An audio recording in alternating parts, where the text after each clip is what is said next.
Baik, kita masuk sekarang ke law of attraction-nya sendiri. Basic principles, prinsip-prinsip dasarnya law of attraction itu di catatan saya secara umum ada 4. Yang pertama, apa yang engkau pikirkan, itulah yang engkau dapatkan. Yang kedua, pikiranmu menentukan bagaimana hidupmu.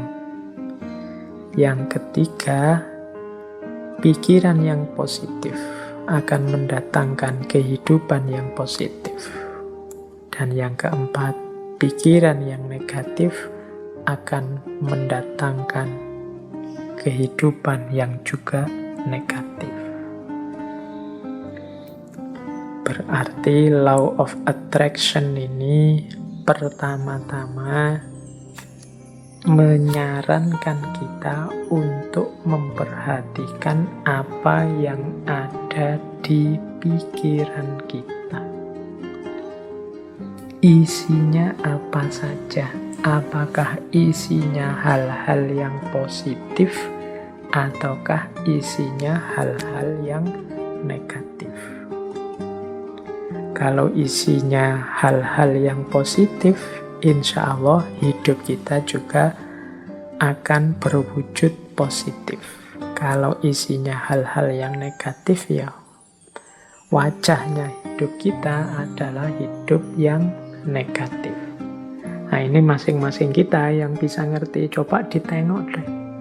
Atau mungkin manifestasi pikiran kita hari ini mungkin di status-status yang kita buat. Obrolan-obrolan dengan teman-teman kita hari ini. Coba kita muhasabahi, kita refleksi. Banyak positifnya atau banyak negatifnya. Makanya agama itu menyuruh kita serba husnudzon. Jangan suudzon. Husnudzon itu berarti mengisi pikiran dengan yang positif-positif. Maka hidup kita warnanya juga sesuai isi pikiran kita. Karena husnudzon, ya hidupnya jadi husn baik. Kebalikannya kalau suudzon, hidupnya juga akan termanifestasi jadi su. Pikirannya jelek, terus pikirannya negatif, terus curiga, terus ya sudah, hidupmu adalah hidup yang warnanya penuh kecurigaan. Hidup penuh kecurigaan itu kan hidup yang gelisah. Dari mana kegelisahan itu muncul? Engkau sendiri yang menciptakan. Dengan suudzonmu tadi, prasangka burukmu tadi. Coba tadi kamu prasangka baik, hidupmu jadi tenang. Dari mana ketenangan itu datang? Ya engkau ciptakan sendiri tadi, karena engkau suudzon. Ya bayangkan ya mudahnya, misalnya kalian mau naik kendaraan umum, naik bis atau kereta. Itu kalau pikiranmu serba prasangka buruk, jangan-jangan nanti dicopet, jangan-jangan nanti di tengah jalan keretanya tabrakan mogok, jangan-jangan pikirannya jelek terus. Maka kalian tidak akan bisa menikmati perjalanan. Sepanjang jalan mungkin kamu gelisah, ini jangan-jangan nabrak, jangan-jangan nanti ketemu orang jahat, jangan-jangan tidak tenang perjalananmu. Dari mana ketidaktenangan itu datang? Ya kamu awali dari pikiranmu sendiri tadi. Tapi coba engkau husnudzon, jadi pikiran yang bersih, tidak curiga, yakin dengan kenyamanan, keamananmu, ya perjalananmu nyaman. Tadi kalau di rumus teori vibrasi tadi, ya kenyamanan, keamananmu akan menarik sekelilingmu, frekuensinya juga jadi nyaman, jadi aman.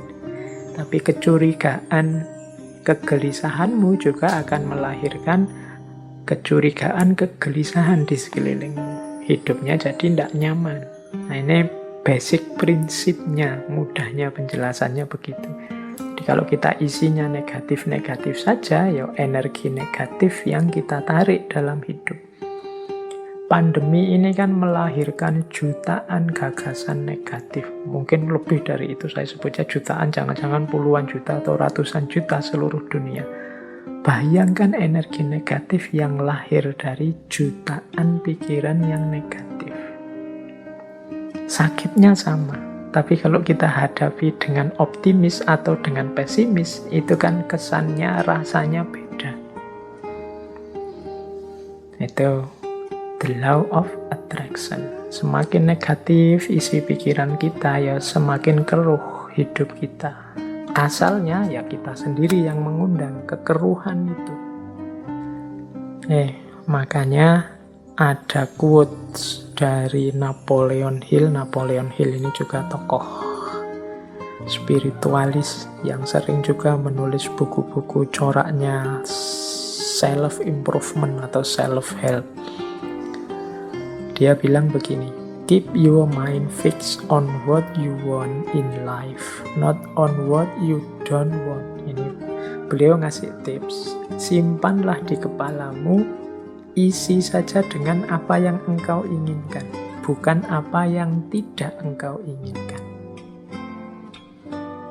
Contohnya misalnya tadi ya, mau naik kendaraan umum, kereta atau pesawat. Niatnya apa? Saya naik pesawat semoga aman. Ini lebih positif daripada saya niat naik pesawat semoga tidak tabrakan. Nah, ini kata-kata tidak tabrakan ini oleh Napoleon Hill disebut negatif. Jadi mending kita pakai kalimat yang positif untuk menghadirkan tadi energi dan vibrasi yang positif. Jadi simpanlah hal-hal yang positif di kepala, bukan hal yang negatif. Begitu kita, misalnya hari ini ada pandemi, ya mari kita berdoa semoga kita sehat. Bukan fokus pada semoga penyakitnya tidak menyerang kita. Itu ada tidaknya. Tidak itu mudahnya didefinisikan sebagai negatif. Nah, negatif-negatif ini ya akan berkumpul energinya di sekeliling kita. Jadi lebih baik menggunakan kalimat yang positif. Insya Allah Indonesia akan berhasil mengatasi pandemi ini. Insya Allah upaya yang dilakukan pemerintah akan sukses. Nah, ini menghindari kalimat-kalimat yang negatif. Jangan-jangan meskipun sudah begini masih belum sukses. Jangan-jangan itu kalimat-kalimat kekhawatiran, kalimat-kalimat negatif akan berpengaruh. Jadi kuncinya the law of attraction itu hindari pikiran-pikiran negatif, hindari pernyataan-pernyataan yang negatif. Karena itu akan menjadi kunci hadirnya energi-energi yang negatif di sekeliling kita.